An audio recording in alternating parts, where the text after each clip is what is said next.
I'll go ahead and address the beholder in the room. Yes, I got a haircut. Just kidding, you're not experiencing some exhaustion-induced hallucination. I am now a cartoon. In an attempt to use as many pieces of Adobe software as possible, I made this little guy. For some reason, 500 people watched my silly videos and thought, yeah, I'll do that again sometime.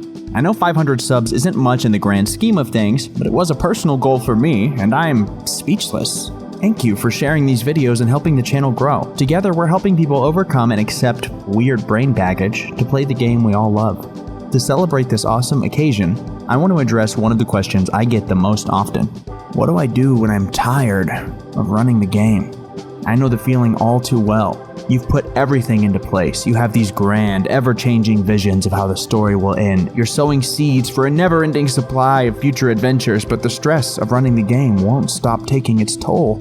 At some point, you went from, hooray, it's Thursday, I can't wait to run the game, to, why is it Thursday again? Didn't I just do this?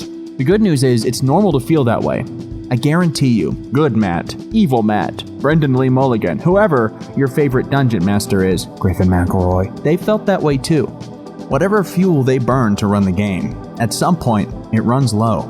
It sucks that it happens, but it doesn't mean you're doing anything wrong. You don't need to feel ashamed that it's taking its toll. To me, D&D serves the same function as the Fast and Furious movies do for Hollywood.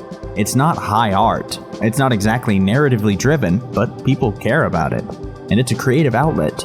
Those movies are like the unresolved fragments of emotions that play out in our dreams. They're not always coherent, but they reflect the mood and baggage of cinema as a whole, at least in the context of other movies that came out that year. People run D&D because they encounter a story, they like it, and they're not done with it when it's over. So you call your friends over and you say, we're gonna play a Mandalorian campaign. Maybe you don't say it in those words, but you put the intent of whatever inspires you into the game. That initial surge of inspiration can carry you really far, but eventually, when the players bring their own inspiration to the game, and the thing that inspired you becomes less novel, the exhaustion can set in. Sometimes, the exhaustion manifests because you're inspired by something else. That's alright too. A ton of us were in the middle of unrelated D&D campaigns when Infinity War dropped, and suddenly the invincible titan with a handful of MacGuffins showed up in a lot of games. But there's no room for Thanos in a Seven Samurai or Gilmore Girls inspired campaign, so that unexpressed inspiration buildup can get really frustrating. Whatever reason you're feeling burned out, it's a regular part of the process, and that means there are plenty of regular ways to deal with it. The first solution that you've probably already guessed is returning to that initial source of inspiration. Not necessarily the same movie, TV show, book, video game, or whatever else it was, but definitely in the same family tree. You don't have to rewatch The Mandalorian, but why wouldn't you? But you can think about what you carried away from it and seek it in other things. Do you like a pragmatic mercenary forming a connection with a helpless child?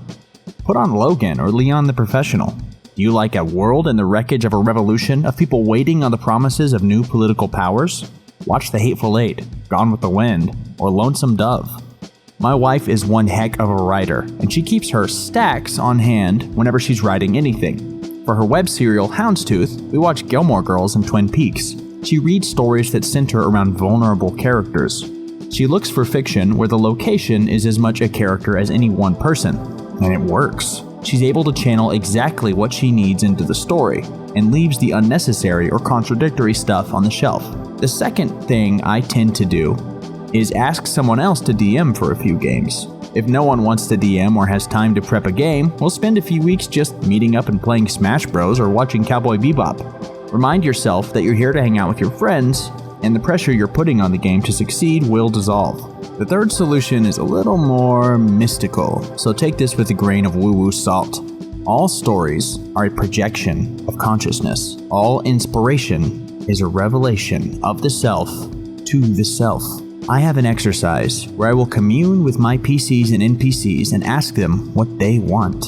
I'll make myself a nice tea or coffee. I'll put on some music that makes me feel like me.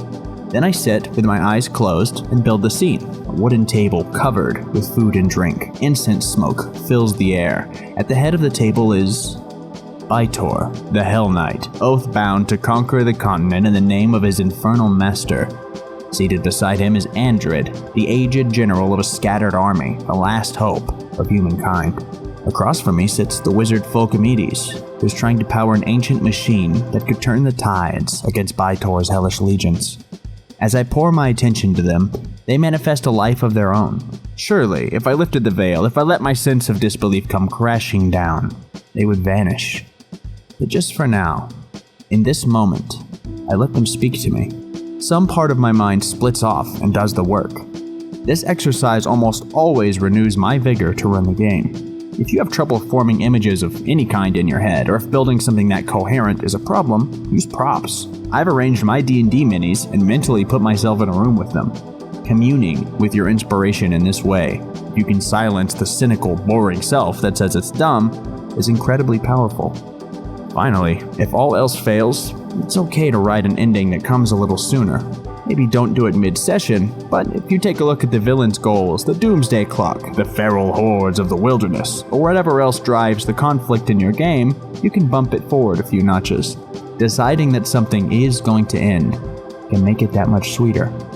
Thank you once again to everyone who helped me hit the big 500. And if you're new to the channel and liked what you saw, チャンネル登録してね。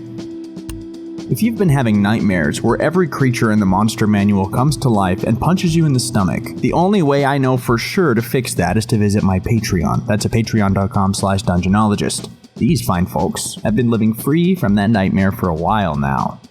I run a West Marches game on our Discord, which I'll link in the description as well. Thank you for watching, and I'll see you next time.